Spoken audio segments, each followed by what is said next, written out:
दोस्तों, आप सभी का स्वागत है आज फिर एक और नई कहानी में। एक बार एक बहुत बड़ा नेता एक साधु के छोटे से आश्रम में गया। उसने साधु के बारे में बहुत सुना था, तो उसके मन में आया कि मैं एक बार जाकर देखता हूँ कि लोग उसकी इतनी तारीफ क्यों करते हैं। जब वह उस आश्रम में गया तो वहाँ पर एक छोटा सा कमरा था, जहाँ पर एक कालीन बिछा हुआ था। वहाँ पर कुछ लोग नीचे बैठे हुए थे और साधु जी सामने बैठे हुए थे। कुछ सवाल जवाब चल रहे थे। वह नेता उस आश्रम में आया और उस नेता के साथ में 4 बॉडीगार्ड भी थे और उसकी यह आदत थी कि जहाँ भी वह जाता लोग अपनी जगह से खड़े हो जाते और उसकी तरफ देखते थे, हाथ जोड़ते थे और सर झुकाते थे। लेकिन यहाँ पर ऐसा कुछ भी न हुआ। वह साधु व्यस्त होने के कारण उसकी तरफ देख तक नहीं रहा था। तभी नेता को बुरा लगा कि यह मेरी बेइज्जती है और वह इस बात से गुस्सा हो गया। नेता ने थोड़ा गुस्से से साधु की बात को बीच में काटते हुए कहा कि मैं आपसे कुछ कहना चाहता हूँ। साधु ने उसकी तरफ देखा और बोला, आप थोड़ी देर तक रुकिए, पहले मैं इनके सवालों का जवाब दे दूं, उसके बाद मैं आपसे बात करता हूं।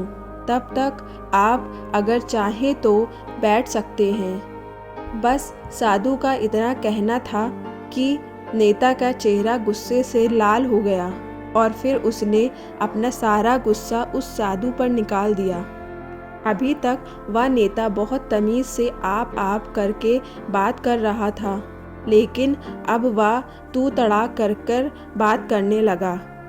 नेता ने उस साधु को कहा, तुझे पता भी है मैं कौन हूँ और तू किससे बात कर रहा है। साधु ने उसकी तरफ देखा और कहा, मुझे इससे कोई फ़र्क नहीं पड़ता कि आप कौन हैं, लेकिन आप जो कोई भी हैं, अगर आप चाहते हैं कि मैं आपके सवाल का जवाब दूं या आपसे बात करूं, तो आपको कुछ देर रुकना होगा।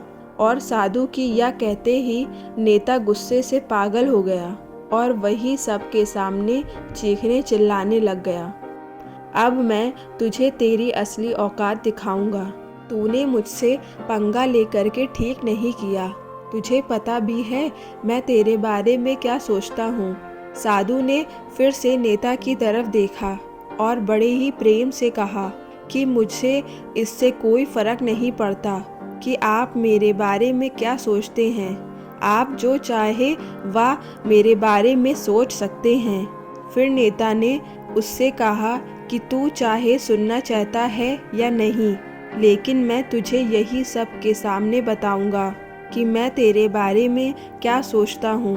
तू कोई साधु नहीं है, तू एक बहुत ही घटिया इंसान है। तू एक ढोंगी है, पाखंडी है और यहाँ पर जितने भी लोग बैठे हैं उन सबको बेवकूफ़ बना रहा है। तेरा बस एक ही मकसद है, वह सब तेरे पास में आ जाए। तू अपने फ़ायदे के लिए इन लोगों का इस्तेमाल कर रहा है और अब मैं तुझे नहीं छोड़ने वाला हूँ। पूरी दुनिया के सामने तेरा पर्दाफाश करूँगा। लेकिन उसके इतना बोलने के बाद भी हल्की सी मुस्कान उस साधु के चेहरे पर बनी ही रही। यह देखकर वह और भी तिलमिला गया और उसने कहा, अब बहुत हो गया, अब मैं यहाँ 1 मिनट भी नहीं रुकने वाला। लेकिन अभी भी तेरे पास मौका है। अगर तुझे मुझसे माफ़ी मांगनी है या मुझसे कुछ कहना है तो कह सकता है। इतना सब होने के बाद भी साधु के चेहरे पर एक मुस्कान थी और वह बिल्कुल शांत था। और फिर उन्होंने अपनी आंखें बंद करी और फिर साधु ने अपनी आंखें खोली, हाथ जोड़े और कहा कि मुझे आपसे कोई गिला शिकवा नहीं है। आपके लिए मेरे मन में कोई भी गलत ख्याल नहीं है। जो भी मेरे बारे में आपने कहा वह आपकी अपनी सोच थी, तो मुझे आप में कोई भी बुराई नज़र नहीं आती है। मुझे आप बहुत ही भले इंसान लग रहे हैं। और साधु के इतना कहते ही नेताजी का दिमाग 7वें आसमान पर पहुंच गया। उसके चेहरे पर एक अजीब सी खुशी थी, क्योंकि उस साधु ने वही कहा जो बाकी सब लोग उस नेता को कहते हैं, और वह खुशी खुशी उस आश्रम से अपने घर की तरफ चला गया और जा करके अपने पिताजी के साथ में बैठ गया। उसके पिताजी ध्यान में थे। उन्होंने पूरी ज़िंदगी सिर्फ लोगों की सेवा करी और बदले में कुछ भी उम्मीद नहीं किया। तो थोड़ी देर बाद जब उन्होंने अपनी आंखें खोली और देखा अपने बेटे को अपने साथ बैठे हुए, तो उनके बेटे के चेहरे पर आज एक अजीब सी खुशी थी जो आज से पहले उन्होंने कभी नहीं देखी थी। फिर उसने एक एक करके सब कुछ बताया कि आज क्या हुआ, किस तरह से वह आश्रम गया और वहाँ पर क्या हुआ, उसने क्या कहा और साधु जी ने क्या कहा।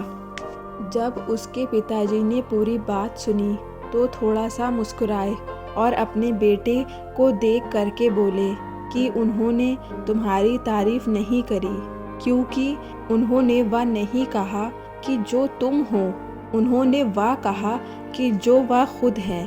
और तुमने जो भी कुछ उनको कहा वो नहीं कहा कि जो वो है, बल्कि तुमने वह कहा जो तुम खुद हो।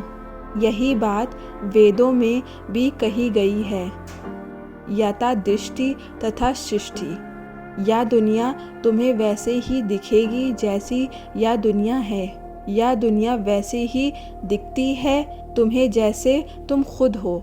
जिसकी नज़र जैसी है उसके लिए वह दुनिया वैसी ही है। तो अगर तुम अपनी दुनिया को बदलना चाहते हो तो उसका सिर्फ एक तरीका है, अपनी नज़र को बदलो।